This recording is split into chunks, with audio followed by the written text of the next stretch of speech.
sus deberes, sus derechos, sus obligaciones y las normas. Tablero Jurídico, la exposición más completa en el marco jurídico. En Tablero Jurídico, temas de actualidad y la noticia jurídica del día. Tablero Jurídico, con la dirección del doctor Luis Ernelio Palacios. Tablero Jurídico. ¿Cansado de pelear con sus arrendatarios? ¿Desocuparon y no pagaron los servicios públicos? ¿Deterioraron el inmueble? Llámenos. Alincol le tiene la solución. Le adelantamos hasta 3 meses de arrendamiento sobre vivienda dada en administración. Asistencia Legal Integral de Colombia. Le administramos sus inmuebles, ventas, avalúos, préstamos hipotecarios. Alincol, Carrera Tercera 1240, Centro Financiero La Ermita. Teléfonos 884-3499 y 884-3990. Los invitamos para que sintonicen en el canal SET el programa Tablero Jurídico de lunes a viernes de 3 a 4 de la tarde en directo, para que usted conozca cuáles son los derechos en materia laboral y de la seguridad social, el derecho a la familia, el derecho constitucional, el derecho laboral, entre otros, porque usted debe conocer cuáles son esas normas jurídicas que le regulan cada uno de sus actos.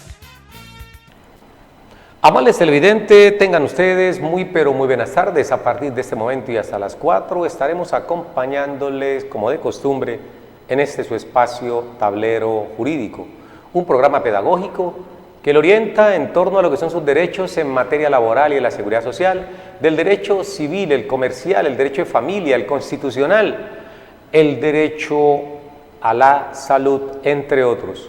Usted marca el 331-2265, 331-2265 y nosotros recepcionamos su inquietud, le resolvemos u orientamos aquí en vivo y en directo para que usted pueda reclamar en debida forma. Estamos al aire gracias al patrocinio de Alincol, Asistencia Legal Integral de Colombia. A esta hora de la tarde saludamos a la doctora Ruth Milena Murillo, quien es asidua televidente, nos observa como quien más y hace posible también que este espacio llegue hasta sus hogares.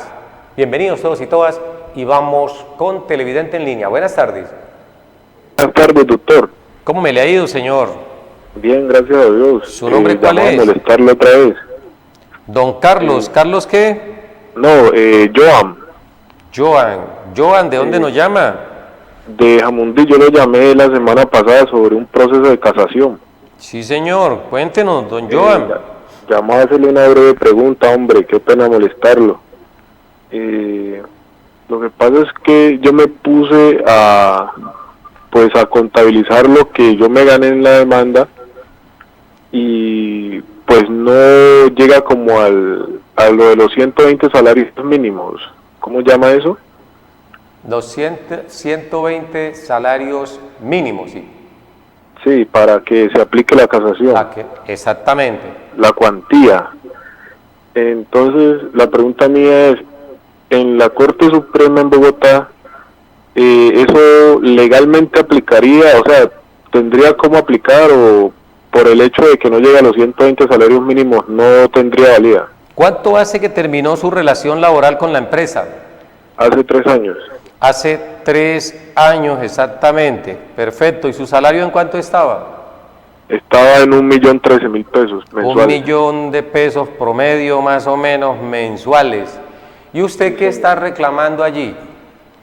Pues ahí lo que se está reclamando es por daños y perjuicios, esa indemnización, el reintegro y pues las costas caídas, creo que se llama. Brazos caídos. Sí, eso. O indemnización moratoria por falta de pago. ¿Usted simplemente está demandando porque lo despidieron estando aforado con estabilidad laboral reforzada? Sí, señor. Perfecto. ¿Su demanda es por un accidente de origen laboral o es por enfermedad? Pues ellos me despidieron sin justa causa y estando reubicado. Estando reubicado. Pero la pregunta es, ¿usted tuvo accidente laboral o qué tipo de patología llevó a que usted demandara a la empresa? Pues yo tenía un proceso con la ARL, pues yo ya estaba en la empresa, me estaban haciendo el estudio del caso y ya a los 3 meses de ellos haberme sacado, el origen se confirmó laboral. Correcto. O sea, empezó el proceso y finalmente laboral hasta Bogotá. Perfecto. Lo que quiero en materia de resumen es saber si hubo una culpa patronal en su accidente de trabajo, porque recordemos que en los accidentes de trabajo se pueden presentar culpa patronal, y si hay culpa patronal no solamente se exige que se reincorpore y reubique a la persona, sino que además es necesario que esa persona sea indemnizado como lo establece el artículo 216. La pregunta entonces que le hacemos es de que si usted en esa demanda, usted también reclamó culpa patronal para que lo indemnizaran como consecuencia del accidente de origen laboral que usted sufrió. No, ese reclamo no se hizo. Bueno, perfecto. Entonces vamos a resolverle en el acto. Su pregunta es, como no alcanza, usted observa que no alcanza el monto a llegar a casación, entonces usted está, digamos, en este caso, preocupado porque no cree que el monto de lo que usted está reclamando sume esa cifra. Esa es su pregunta. Sí, señor, porque como pues me han dicho que en Bogotá eso se demora hasta 5 años, entonces la preocupación mía es esa, porque en el momento yo tengo el problema en ambos hombros, ruptura de tendón, pues que se me demore 5 años más ya me tiene un poquito preocupado. Bueno, pero lo otro es, ¿el recurso extraordinario de casación lo presentó usted o lo presentó la empresa? Lo presentó la empresa. Perfecto. Entonces, no tiene por qué haber preocupación, porque si no fue usted, no hay necesidad de que se preocupe por el tiempo, porque entiendo, usted diría, si se demora mucho, entonces yo renuncio al tiempo o renuncio a ese recurso extraordinario de casación. ¿O su preocupación en qué consiste? ¿Únicamente porque se demora mucho en la corte? Sí, o sea, la preocupación mía es si de pronto aceptan ese recurso en Bogotá, o sea, que qué posibilidades tiene de que lo acepten, ya que la cuantía no aplica. Correcto, correcto. Vamos entonces a resolverle a usted, mi querido amigo Johan, que nos llama desde Jamundí, respecto a esta pregunta, que hace parte del procedimiento laboral. Puede colgar la línea telefónica, habilitarla para que otras personas se comuniquen con nosotros mientras nosotros actuamos dándole respuesta a su pregunta. La pregunta es, si no me alcanza la cuantía en este proceso, ¿será que la Corte lo admite o será que la Corte devuelve ese proceso? Primero le hacemos la aclaración. Dijimos que dentro de las opciones que tiene la persona, ese principio de la doble instancia que es casi universal, salvo las excepciones legales, usted en materia laboral, los procesos se desarrollan como de única instancia o de primera instancia. Y dijimos que son competentes para conocer procesos de única instancia los jueces municipales de pequeñas causas laborales recientemente creados en el país, y también conocen los jueces laborales, pero la diferencia entre uno y otro es que se ventilan con una sola instancia frente al proceso de primera instancia. No obstante, si hay insatisfacción en un proceso de primera instancia, dijimos que conoce en segunda instancia el tribunal, sala laboral, si es un proceso de primera instancia. Esa sala laboral del tribunal resuelve, pero si mantiene la inconformidad bien del demandante o bien del demandado, entonces se puede invocar el recurso extraordinario de casación.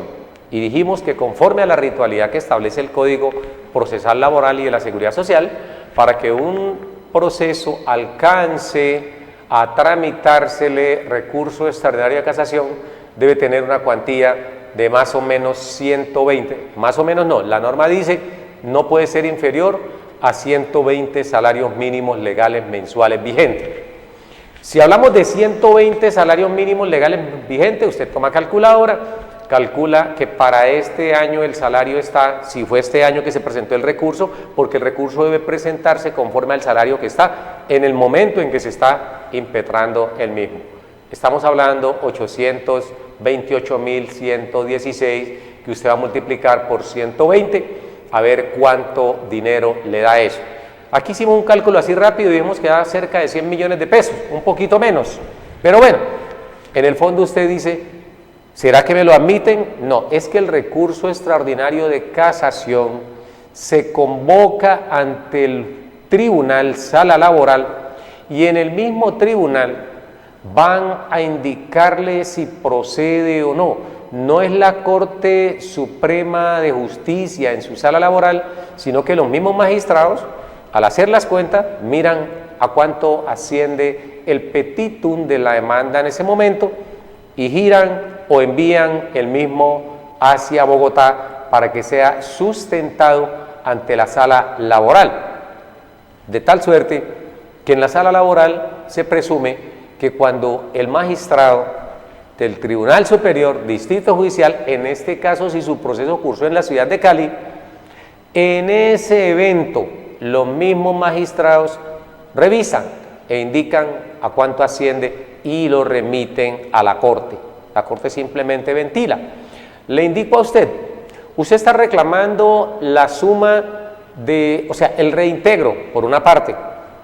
Si lo despidieron a usted porque en ese momento usted estaba con fuero de estabilidad laboral reforzada, puede tomar papel y lápiz lo que está reclamando allí en ese evento.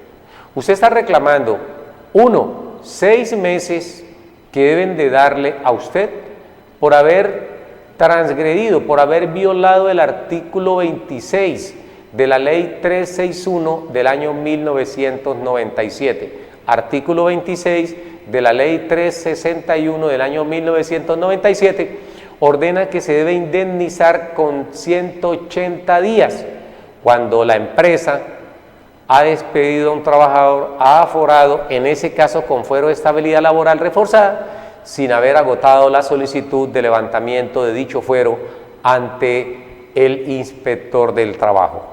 Además de eso, usted está solicitando que lo reincorporen y además de esa reincorporación, que le paguen los salarios dejados de percibir desde el momento en que lo despidieron hasta que lo reincorporen. En esos términos, entonces, si usted está en este momento en la Corte, debe liquidar con exactitud cuántos son los meses que han transcurrido desde que lo despidieron hasta esa fecha y súmele adicionalmente a eso lo que tiene que ver con los 180 días. Súmele que esos valores deben estar debidamente indexados a la fecha. Y como esas sentencias que ordenan la reincorporación lo hacen sin solución de continuidad. ¿Y qué es esto de solución de continuidad?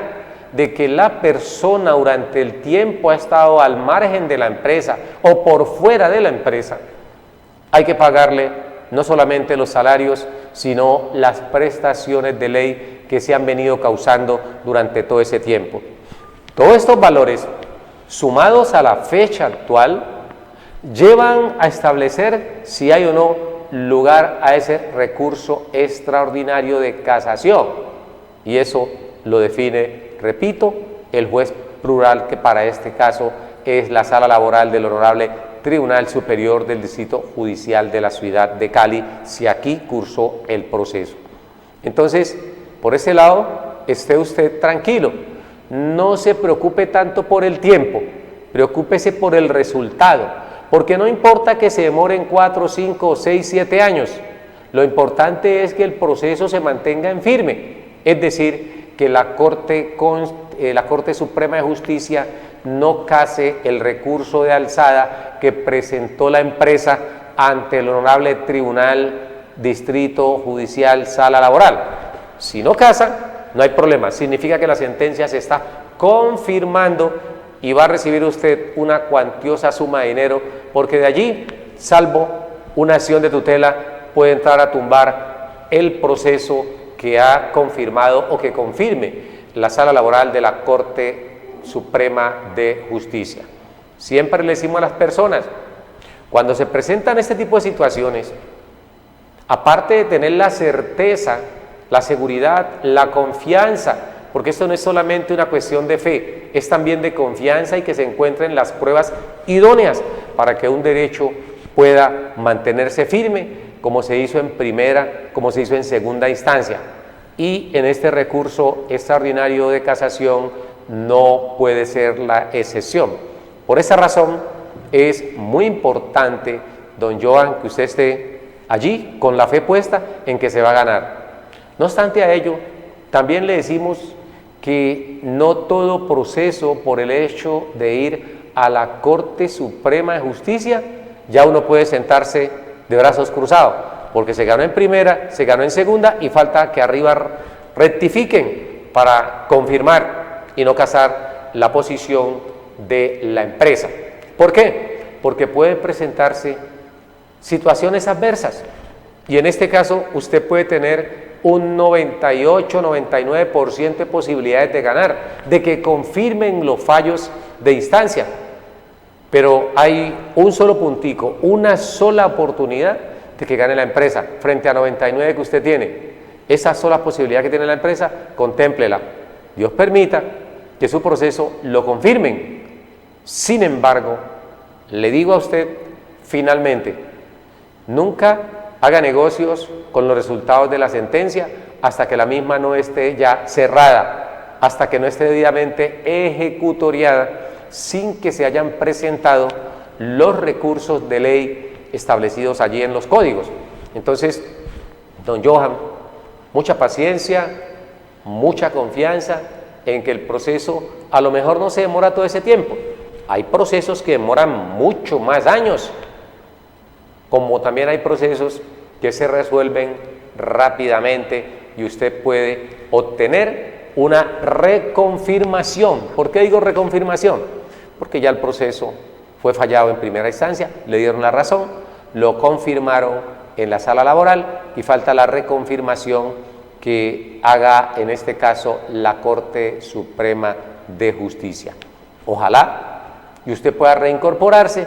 Si no se puede reincorporar, recuerde que usted puede seguir con el tratamiento médico tendiente a que lo califiquen, y si me está hablando de manguito rotador, por ejemplo, ese tipo de patología que es de carácter degenerativo, puede usted volver a hacerse calificar y buscar por un lado bien la pensión o por el otro lado hacer toda la fuerza para que el proceso laboral que está cursándose en ese momento en la sala laboral de la Corte Suprema de Justicia sea completamente favorable a sus intereses. Con esto le indicamos pues y le agradecemos que haya comunicado con nosotros. Estamos a la espera pues de que pueda la Corte confirmar, no casar el fallo, que le den la razón a usted y de esta forma poder disfrutar durante todo este tiempo que estuvo cesante de esos salarios, lo mismo que los aportes a la seguridad social, lo mismo que las prestaciones sociales. Lo que la gente no sabe es eso. Cuando el contrato se indica que no va a haber solución de continuidad, por supuesto, se está ordenando que le hagan aportes también al sistema de pensiones, al sistema de salud, si usted ha estado recibiendo y ha pagado pues con sus propios recursos estos aportes. Esto hay que presentarlo ante el juez de la República en caso de que el fallo sea reconfirmado por esta alta corporación judicial. Ánimo, Johan, tenga paciencia, dentro de poco, a lo mejor finalizando este año o a comienzos del próximo, ya se conocen los resultados de este recurso extraordinario. De momento, continuamos aquí en Tablero Jurídico, 331-2265, 331-2265, nuestras líneas de participación que como de costumbre la habilitamos para que usted nos llame y nos cuente cuál es su caso. qué hacer al respecto frente a un problema de índole jurídico, de seguridad social, de derecho laboral, de familia, derecho civil, el comercial, entre otros. Vamos a resolver una pregunta que nos ha planteado la señora Estela Muñoz.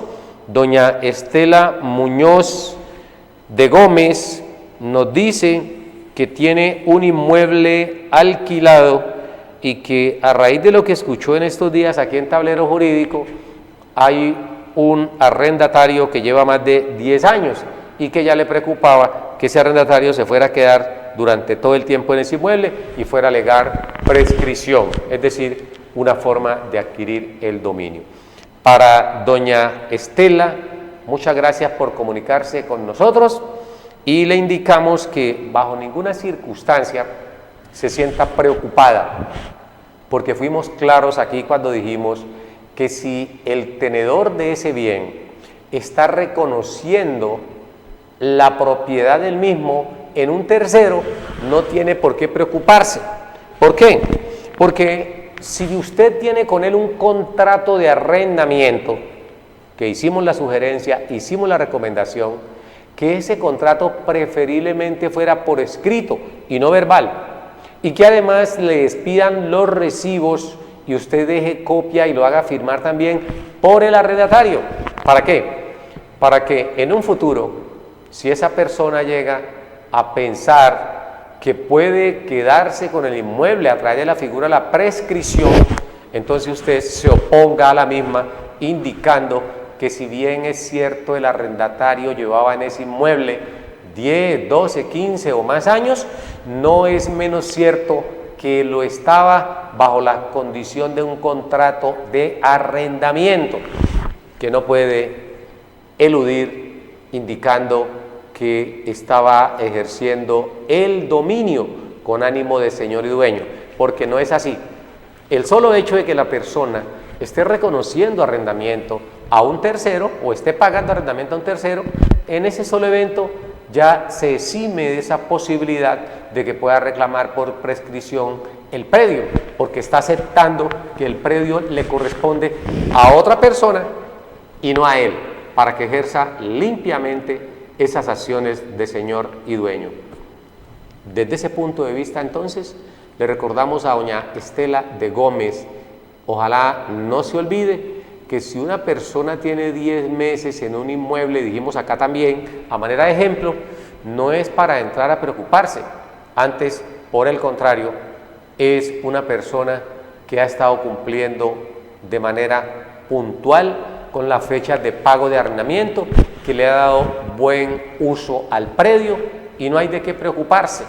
Distinto es aquella persona que tiene 1 año, 2 años y ya son problemas y más problemas porque no paga el arrendamiento. Aquí, si hay 10 años o más, allí como contratista o como arrendatario, déjelo, es un buen arrendatario, pero no baje la guardia, hágale firmar un contrato por escrito para que se mantenga allí en esa circunstancia. Pues bien, a doña Estela de Daza le agradecemos, doña Estela de Gómez, le agradecemos que haya comunicado con nosotros y vamos también a plantear o a responderle aquí a otra persona, el señor Gustavo Contreras. Gustavo Contreras dice que tiene una pequeña empresa y que ha contratado 3 trabajadores directos y tiene 3 más que son por prestación de servicio.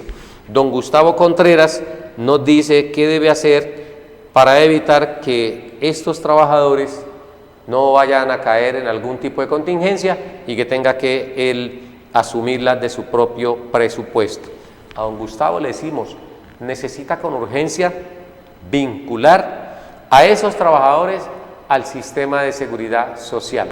Nos parece muy oportuno que nos llame y nos cuente eso, porque la semana pasada alguien nos consultaba con una trabajadora que al parecer tuvo un accidente de trabajo en la empresa y tenía ya 32 semanas de gestación, y resulta que esa trabajadora, que lo hacía solamente los días viernes, sábado y domingo, pues no estaba afiliada al sistema de seguridad social, porque el empleador creía que por el hecho de trabajar únicamente 3 días a la semana, no tenía la obligación de vincularla al sistema de seguridad social integral.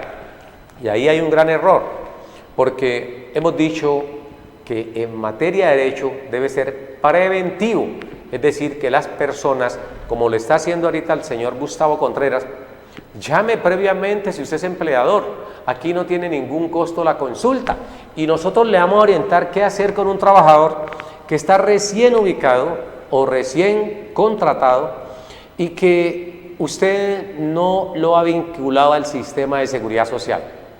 Entonces, ¿qué le decimos aquí a usted y a los demás televidentes? Don Gustavo Contreras, afilie a ese trabajador al sistema de seguridad social. Porque si usted no lo afilia, la norma dice que debe asumir con sus propios recursos económicos los pagos de las prestaciones. Y ustedes me preguntarán, ¿qué tipo de prestaciones? Las que establece la ley, las de tipo asistencial y las de tipo económico. Recordemos que las prestaciones de tipo asistencial comprende todos esos servicios que le puede brindar la EPS, como lo es la atención en materia de salud. Y esa atención en materia de salud es bastante amplia. ¿Por qué bastante amplia? Porque recordemos que es la prevención, el fomento, la atención, y si la persona entra en una situación grave de salud, hay que brindarle integralmente todos los servicios hasta lograr la recuperación o calificación de esa persona, si no es posible recuperarla. Hay que remitirla para calificación. Entonces, al señor Gustavo Contreras, si tiene 3 trabajadores directos, si tiene 4 trabajadores indirectos, todos hágalos afiliar. Recuerde, los que son de planta o que son directos contratistas o trabajadores, más bien cambiemos el término, usted debe afiliarlos a una EPS, debe afiliarlos a la Caja de Compensación Familiar, a la Administradora de Fondos de Pensiones, lo mismo que a la Administradora de Riesgos Laborales. Con estas instituciones le brindamos esa protección y entramos nosotros entonces a estar un poco tranquilos y que la empresa no corra riesgos. En el caso que les cito de la empresa que la semana pasada nos llamó y nos puso de presente, la niña que trabajaba con ellos desde el año 2016-2015 y no habían afiliado, se vio inmersa en una cuantiosa demanda que le vamos a explicar después de atender el televidente en línea. Buenas tardes. Aló, buenas tardes. ¿Cómo me le ha ido, mi señora? Bien, gracias a Dios. Cuéntenos, ¿cuál es su nombre? Mi nombre es Marina. Doña Luz Marina, ¿y nos está llamando de dónde? De Cali. ¿Y su inquietud cuál es? Quiero hacerle una pregunta. Lo que pasa es que yo soy pensionada hace 6 años. Sí, señora. Pero yo no he metido a mi esposo porque él no es pensionado, él no recibe nada de pensión de ninguna clase, él tiene 64 años. Sí, señora. ¿Será que yo puedo meter esos papeles para que le den la indemnización a él o que le den algo a él de lo mío? Para que le den algún aporte a él de lo que usted venga. Sí, señor. ¿Usted cuánto hace es pensionada? Hace 5 años. 5 años. ¿Usted se pensionó con 55 años o con 57? Con 55. Con 55, es decir que a usted la pensionó el Seguro Social bajo el régimen de transición. Sí, señor. Perfecto. Vamos entonces a responderle a doña Luz Marina. Su esposo en este momento me dice no trabaja ni tiene ninguna semana cotizada. No, él no tiene semanas cotizadas. Perfecto. Vamos entonces a colgar la línea telefónica doña Luz Marina y vamos a atenderle como usted bien se lo merece a través del tablero jurídico. La pregunta es, doña Luz Marina se pensionó hace 5 años atrás, lo hizo bajo el régimen de transición. Para todos, recordemos que el régimen de transición se extendió hasta el 31 de diciembre del año 2014. Hasta esa fecha llegó el régimen de transición, es decir, todas las personas que cumplieron los requisitos hasta el 31 de diciembre del año 2014, se les aplicó el decreto 758 del año de 1990.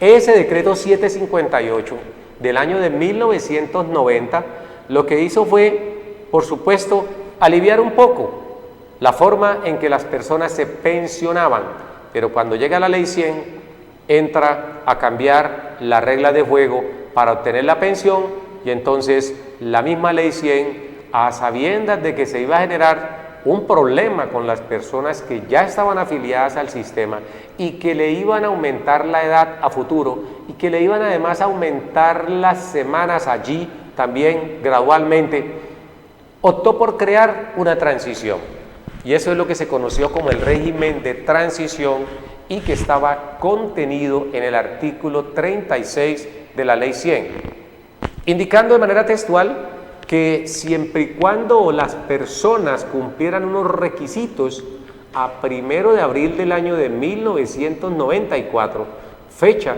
en que entra en vigencia la ley 100, esas personas entonces se le iban a mantener los mismos requisitos que exigía el decreto 758. Únicamente, repito, las personas, hombre o mujer, que a 1 de abril, si era mujer, tuviese 35 años de edad, si era hombre, 40 años de edad, pero si tanto el hombre como la mujer eran menores de 35 o menor de 40, debían tener entonces en su defecto 15 años aportados al sistema. 15 años aportados al sistema equivalen a 771 semanas. Esas personas entonces, todos eran merecedores del régimen de transición. Y que ese artículo, en múltiples oportunidades, hemos dicho que era de carácter indefinido. ¿Por qué? Porque en ese artículo no se observa que haya existido o se haya fijado una fecha de clausura o terminación de la transición. Nunca se dijo nada al respecto, entonces todas las personas debieron esperar a cumplir los 55 o los 60 años si eran hombres para pensionarse, y hasta ahí todo marchaba a las mil maravillas. Todo era de que más adelante las nuevas disposiciones entraran a cambiar esas exigencias o a terminar con la transición que válidamente se había establecido ya allí en el artículo 36. ¿Y por qué se dijo que llegó a terminar? Porque el acto legislativo 01 vino y acabó con la transición, indicando que ésta no podía extenderse más allá del 31 de julio del año 2010, julio 31 del año 2010, pero que además dejó una opción o una especie de mini transición a su vez dentro de esa transición que estaban acabando, para que las personas pudieran pensionarse hasta el 31 de diciembre del año 2014. ¿Y a quién le manifestó, le dejó este legado? A las personas que a 25 de julio del 2005, 25 de julio del 2005, fecha en que entra en vigencia el acto legislativo 01 del 2005, tuvieran 750 semanas cotizadas. Entonces el acto legislativo dijo, bueno, si tienen 750 semanas cotizadas, a 25 de julio la transición no la vamos a acabar el 31 de julio del 2010, sino que se le acaba el 31 de diciembre del año 2014.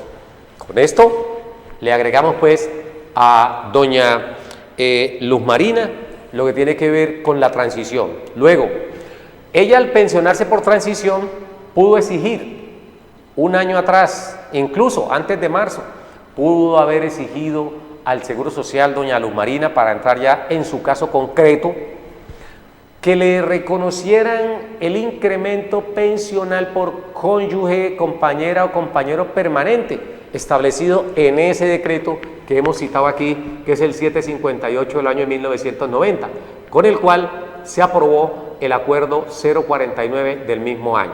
Entonces, doña Luz Marina, le explicamos, usted pudo reclamar el 14% de incremento pensional, pero ese incremento pensional que se venía reconociendo desde el 1 de abril del 94 a todas las personas con demanda, alegando de que la transición para estos casos se había mantenido, porque si las personas se pensionaron antes del 1 de abril de 1994, a todos se les reconocía por vía administrativa el incremento pensional del 14.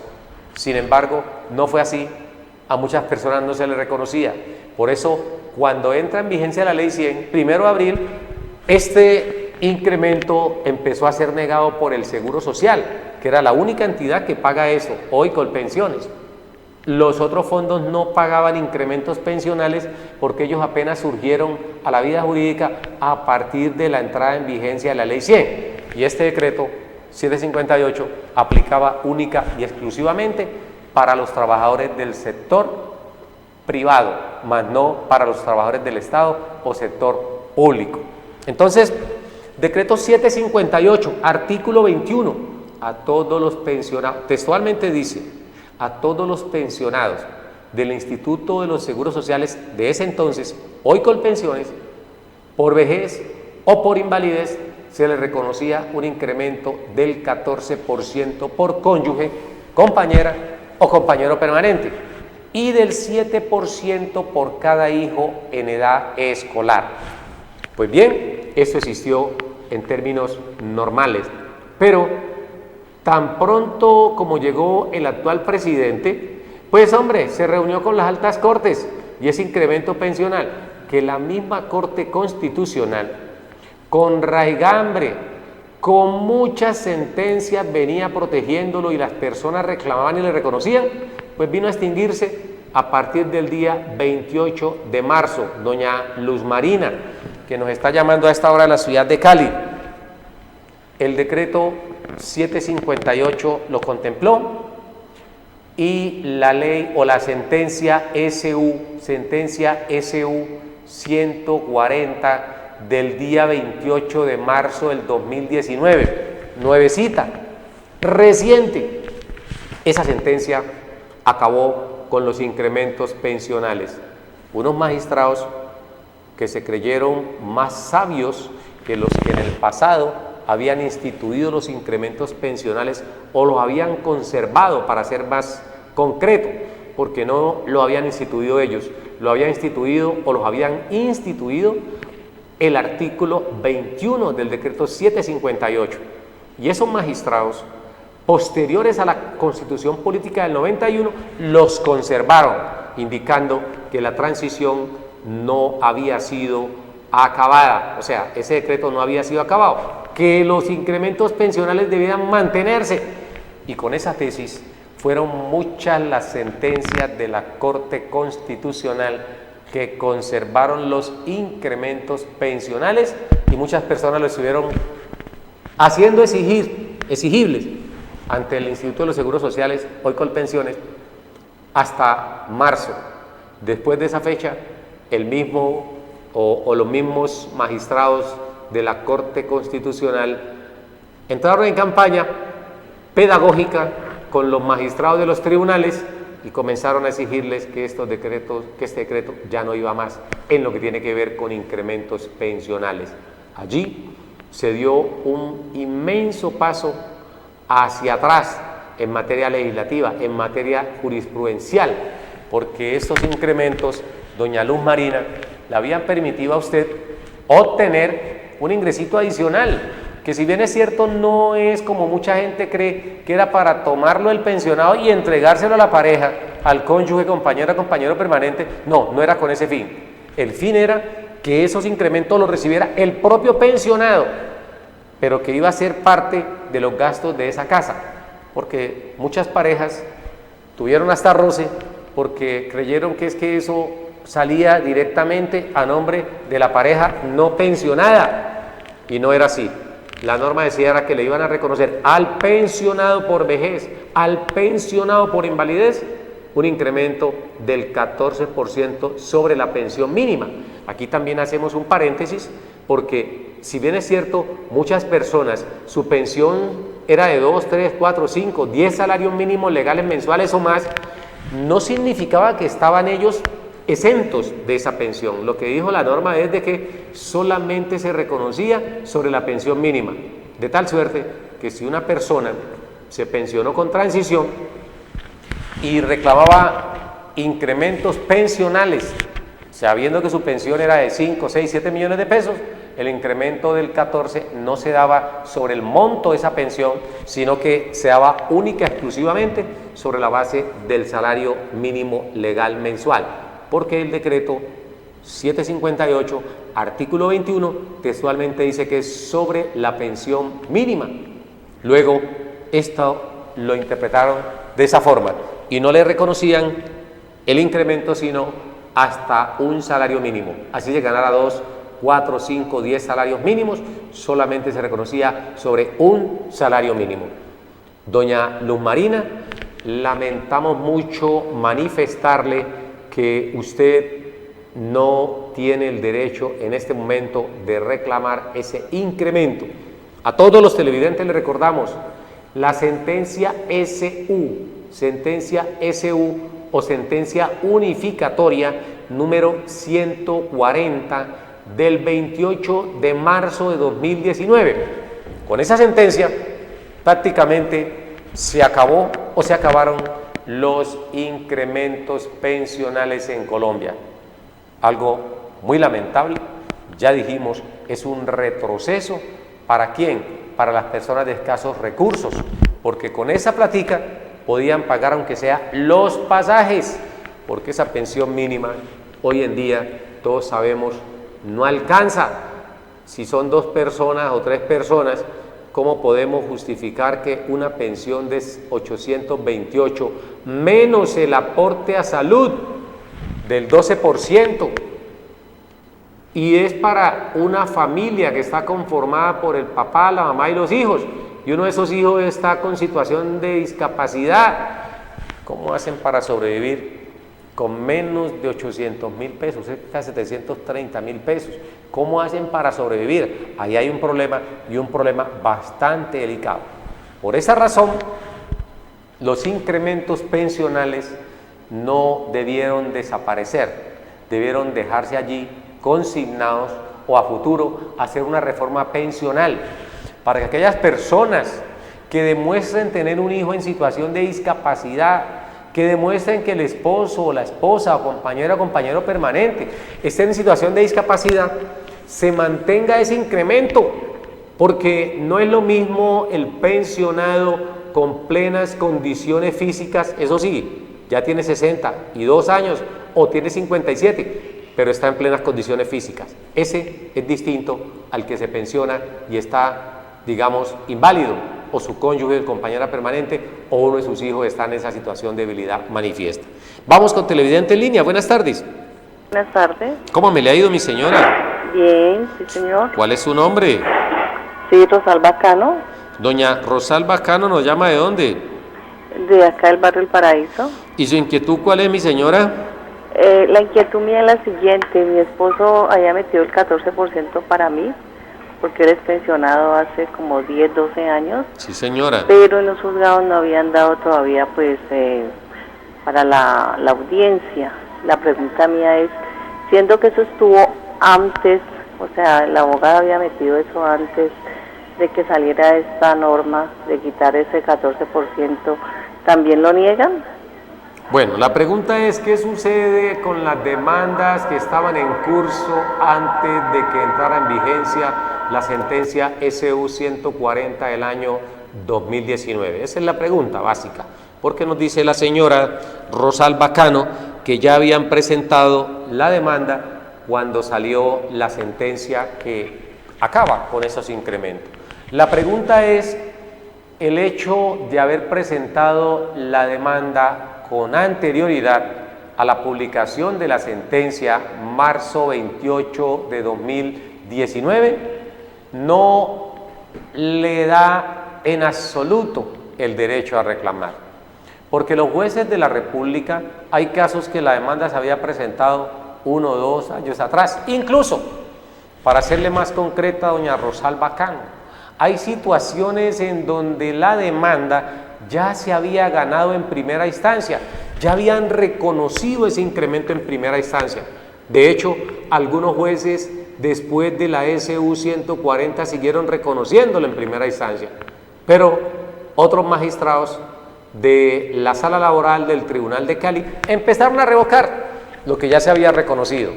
Entonces, en este caso, ni siquiera se había dictado sentencia, solo faltaba fijar fecha y la demanda estaba cursando. Los jueces no están reconociendo, porque de nada sirve que reconozcan en primera instancia cuando en el tribunal están revocando dichos fallos. Un malestar enorme se siente en ese aspecto, porque sabemos que hay personas que le pudo quedar la pensión de 5, 6, 7 millones de pesos, pero también sabemos que la gran mayoría, si no el 80 o más por ciento, devenga un salario mínimo legal mensual vigente. Así que doña Rosalba Cano, así hayan presentado la demanda antes de que se promulgara dicha sentencia, no tienen derecho a esos incrementos, o tienen derecho, pero los jueces no lo están concediendo, que es lo mismo, especialmente los jueces plurales, que son los que integran las salas laborales de los tribunales superiores de distrito judicial. Doña Rosalba Cano, muchas gracias por comunicarse con nosotros. Recuerde usted que estamos en Tablero Jurídico, el espacio pedagógico que lo orienta en torno a lo que son sus derechos. Esto que hemos manifestado en el día de hoy es para que las personas no vayan a contratar al abogado y a pagarle cierto dinero para que saque el proceso. No, hay que ser ético, hay que ser moral y decirle, hombre, señora, no hay lugar a que cobre hoy o a que exija los incrementos. Esperemos que los jueces, algunos, rompan esa regla, o que a lo mejor una nueva corte o por ley se establezca ese reconocimiento de los incrementos, porque eso es más que justo, que le den a la persona un incremento pensional, porque aquí en otros programas hemos dicho que lo que recibe un pensionado nunca va a ser igual a lo que recibía como trabajador activo, y el espíritu de los incrementos pensionales era precisamente hacer un poco más asequible el alcance de esa canasta familiar, de esos gastos del hogar, a través de los incrementos pensionales, bien por hijos, bien por compañera, compañero o cónyuge. Y cuando la Corte se niega a que se sigan pagando esos incrementos, se niega a que se sigan reconociendo, no sabe el golpe tan fuerte que le está dando a la canasta familiar de muchas familias, y por el contrario, a los que sí tienen todo el dinero del mundo, que son multimillonarios, como son los dueños de los fondos de pensiones, los está beneficiando de manera enorme. Entonces, allí no se aplicó justicia, allí no se aplicó ley, allí se hizo un retroceso en materia de justicia, porque se le quitó a los pobres pensionados de Colombia para darle a los multimillonarios, que siempre van a tener ganancias billonarias, ojo, ganancias billonarias con los fondos de pensiones. No olvidemos que un fondo de pensión tiene más y mejor utilidades o rentabilidad que los propios bancos, los fondos de pensiones, porque en los bancos por lo menos uno consigna o deposita en su cuenta y le devuelven, aunque sea de vez en cuando, una mínima partecita en intereses. Los fondos de pensiones toman los dineros, ponen todos los problemas para reconocer las pensiones y al final algunos se quedan con ella, porque son muchas las personas que desconocen que si no le alcanzó para reclamar la pensión, pueden reclamar la indemnización sustitutiva de la pensión conforme al artículo 37 de la ley 100 si están en un fondo público como Colpensiones, o reclamar la devolución de saldos si están en un fondo privado como los que integran el RAIS. Entonces, no es justo que se expida una sentencia de esa naturaleza buscando proteger al dueño de la administradora de fondos de pensiones, pero nunca protegiendo al pobre pensionado, que en Colombia realmente son la mayoría de los que vengan el mínimo los que se afectan, no los que tienen altas pensiones reconocidas por ley. La invitación entonces es para que todos los pensionados del país a través de estos congresistas que se postulan permanentemente, ojalá presenten un proyecto de ley que esté no de espalda, como está la sentencia SU 140 del año 2019, de espalda al pueblo, sino una norma que esté de cara al pueblo, que aplique un poco de justicia. Pero esto sí es que es bien complicado cuando los políticos terminan convirtiéndose en representantes de las entidades y no del pueblo que los elige. Bien, esto ha sido todo por el día de hoy. Nos informan por el interno que Tablero Jurídico ha culminado por el día de hoy. La invitación es para mañana en punto de las 3 de la tarde, cuando estaremos en más Tablero Jurídico. A don Johan, que nos llamó desde Jamundí, a la señora Luz Marina, lo mismo que la señora Rosalba Cano, muchas gracias por comunicarse con nosotros y los invitamos a participar mañana en punto de las 3 en más Tablero Jurídico. Una feliz tarde para todos, un fuerte abrazo y Dios los bendiga. Nos vemos mañana. Sus deberes, sus derechos, sus obligaciones y las normas. Tablero Jurídico, la exposición más completa en el marco jurídico. En Tablero Jurídico, temas de actualidad y la noticia jurídica del día. Tablero Jurídico, con la dirección del doctor Luis Ernelio Palacios. Tablero Jurídico.